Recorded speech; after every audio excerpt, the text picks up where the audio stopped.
Jesus Christ fed 5,000 people with bread and fish. Fish is meat. Was that a sin? Jesus also helped fishermen get more fish. Was that a sin? No. The sin is we did not understand him. He did not eat fish. He did not feed fish either. We also eat fish every day, but it's vegetarian fish. We also call it fish. We call it hamburger. Sometimes we call veggie hamburger. Sometimes we're lazy, we call it hamburger. We have things like chicken, we have things like steamed fish. All these are vegetarian. It tastes delicious. And if you are a non-vegetarian and the first time you taste them, it looks like a fish, it tastes like fish, you probably do not know. If we tell you that it's fish, you would believe it. If we tell you it's a hamburger, you would believe it. So Jesus was a descendant of a clan that has been always vegetarian for thousands of years. If you want to do more research about the Lord's life, you better take more time. And also he went to study in India for 13 years. That's the missing gap in the Bible that you couldn't explain. And if he studied in India, all the yogis there, the master eat vegetarian. How can he eat meat again? That's the two factors you have missed. Of course, the Bible cannot record everything for you. You have to do some research. Yeah, the church don't want you to be lazy and put everything on the table. You have to be creative and if you long to know the life of Jesus, you have to research yourself, read more books and history and facts and more new findings and all that. Yeah? Anyhow, the fishermen, Jesus recruit. He did not tell them to fish again. He said, come, I teach you how to fish men. No? Yeah, he said, put down the net, I teach you how to fish men. Okay? But since they are fishermen, Jesus used the term as a fisherman sometimes to talk to them.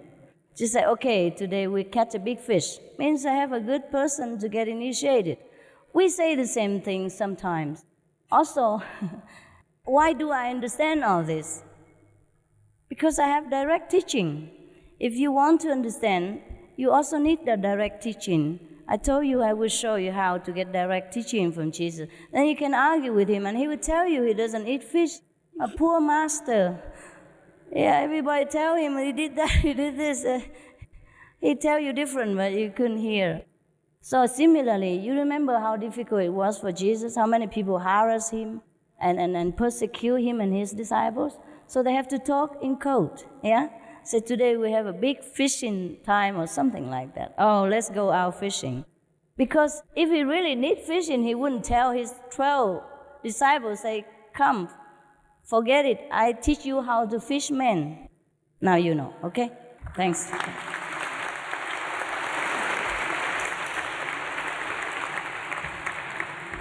The Lord did not eat anything that caused suffering to other beings.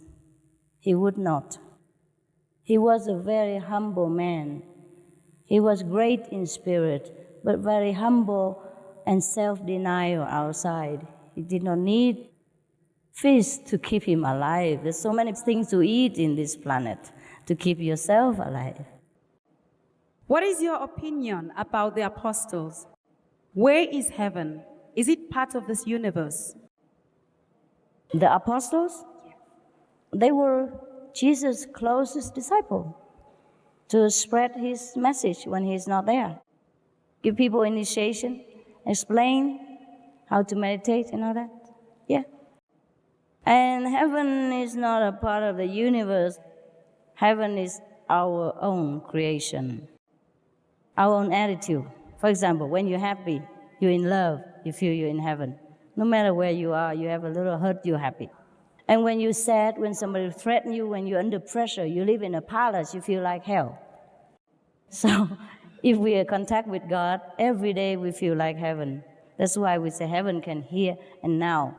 Lo and behold, the kingdom of God is at hand. It's not far. Yeah. Dear Master, should we devote our lives to serving the poor or sick, or would we be interfering with their choice or karma? No. we should devote our life anytime we can and devote anything we can to help our brothers and sisters, be it spiritual or material. Yes, we are one. If he's hungry, you are hungry. If he's thirsty, it's like you're thirsty. It should be like that. It's not a must. It is a feeling inside. If, for example, if you see somebody hungry and thirsty and dying, and you feel very painful as if you yourself in that situation, then you help him. That is a measurement of your love, of your level of compassion. It's not a must. It's not a precept to follow. It is a feeling in your heart. If you know, you feel you should help that person, that means you have love in your heart and you should be happy. That's the only reward, that knowing that you have love and you should do it. Yes. No, thank you.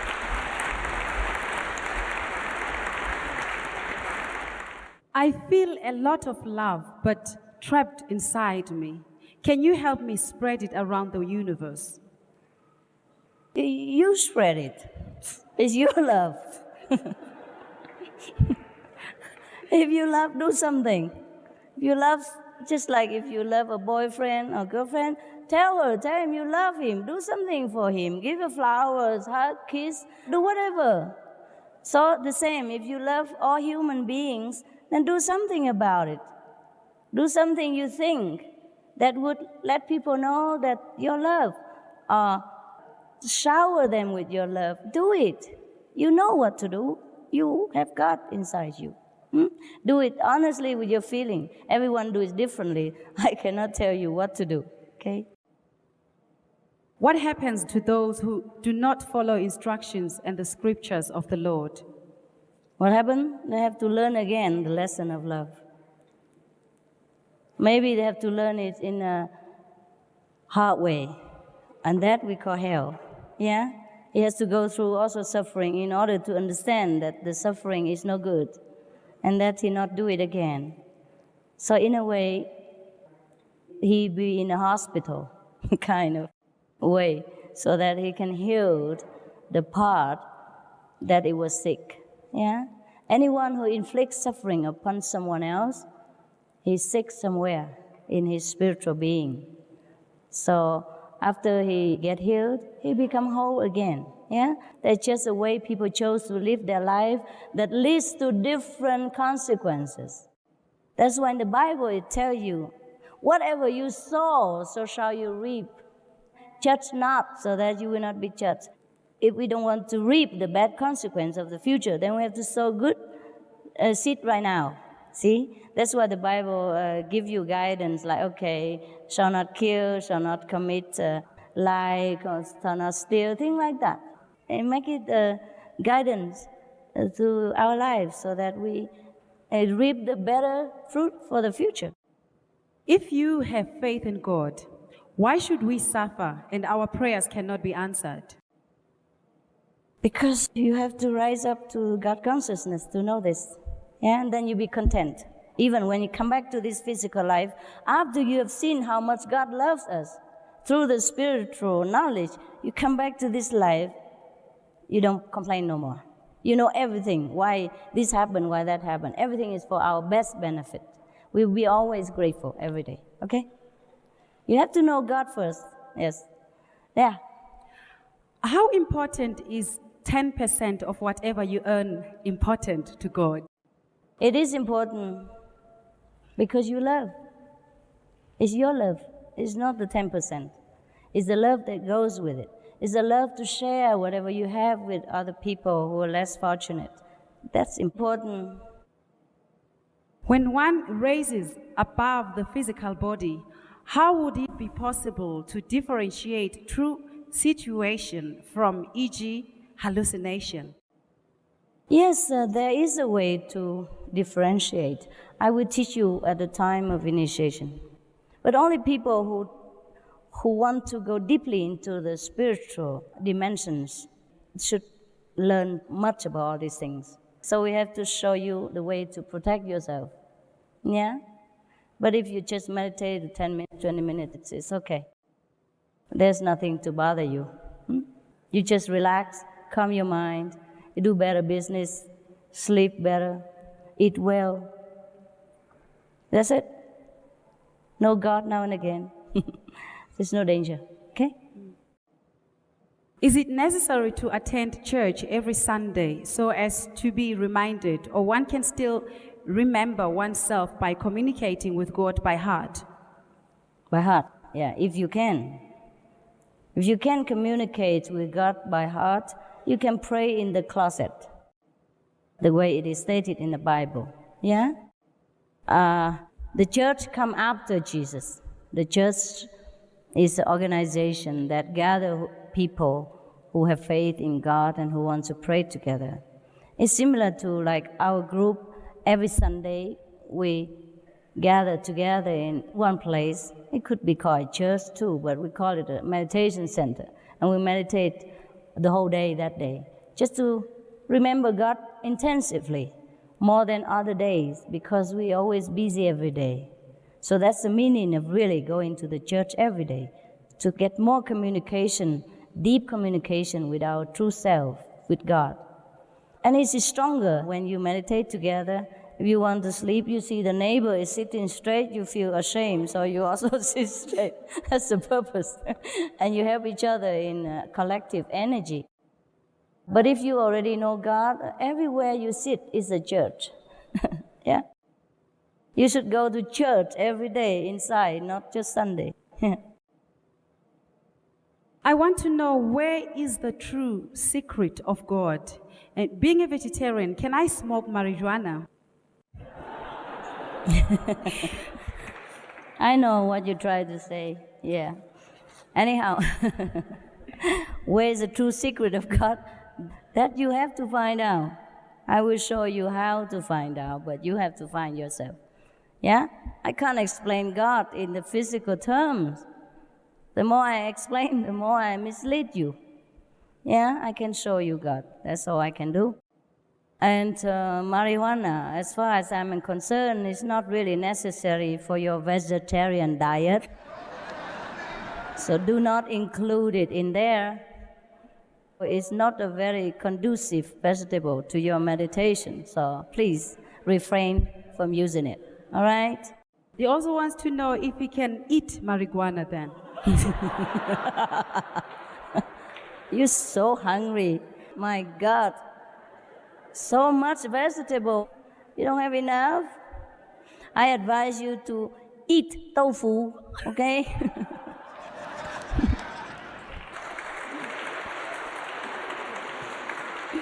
Yeah. You can fry spinach. It's better for you.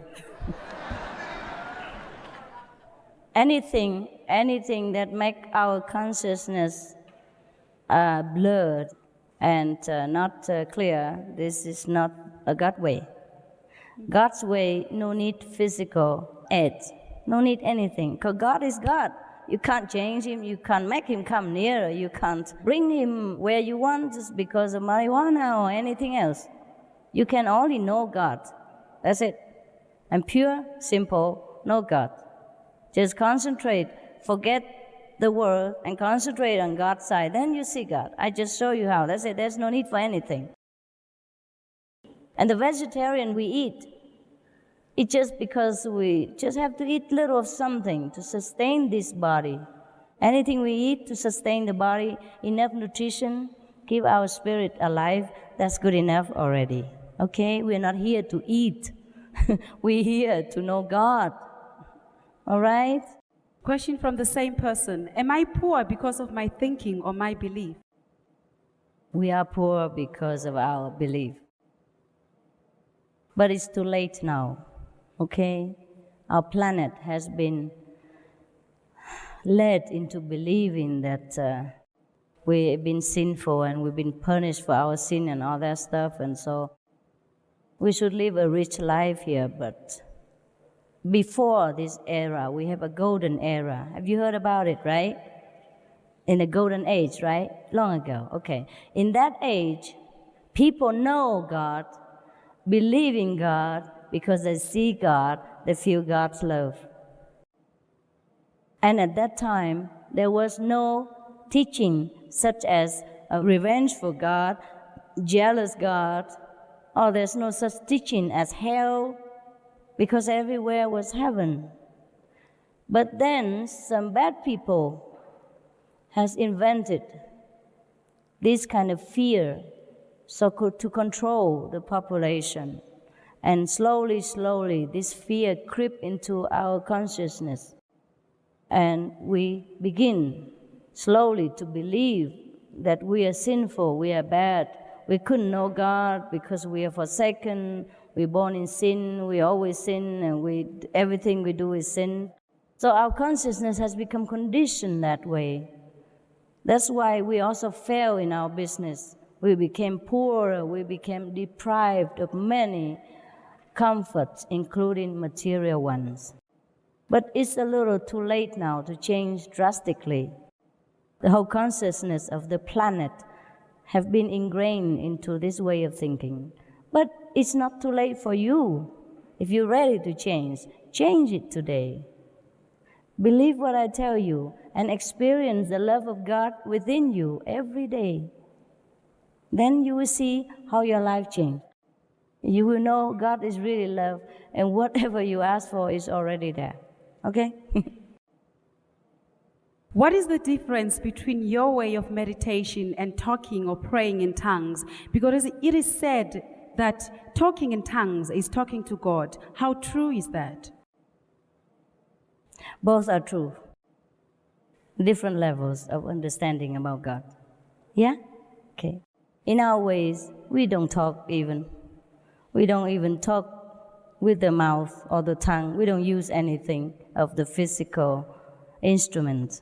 We go direct to heaven, enjoy the carefree life without this physical body. Yeah? And God doesn't speak to us in the human language. He does also sometimes. But we don't speak it out loud, or we don't need to do anything. We just communicate. And we understand in a godly way, celestial way, which is a silent way. Dear Master, what are your hardships that you have experienced in your walks of life? Please share with me. Wow. I do not consider really anything a hardship, even though in those moments I do complain, or like all of us, I complain. I say, why? I don't like it. But of course I know it is good for me. Yeah? Any hardship would strengthen our spirit and determination to find God, to let us know that as long as we still cling to this physical, ephemeral existence, we always will encounter hardship. There's no hardship in heaven. So whenever we leave this body during meditation or deep contemplation, go to heaven, we experience all bliss and beauty. And then when we come back even to this physical body, still some blessing left over so that our life become even smoother and better. So even hardship is just a blessing in disguise. Yeah, no problem. I can write a book about hardship, but why? I'd rather write a book about the blessing that I enjoy.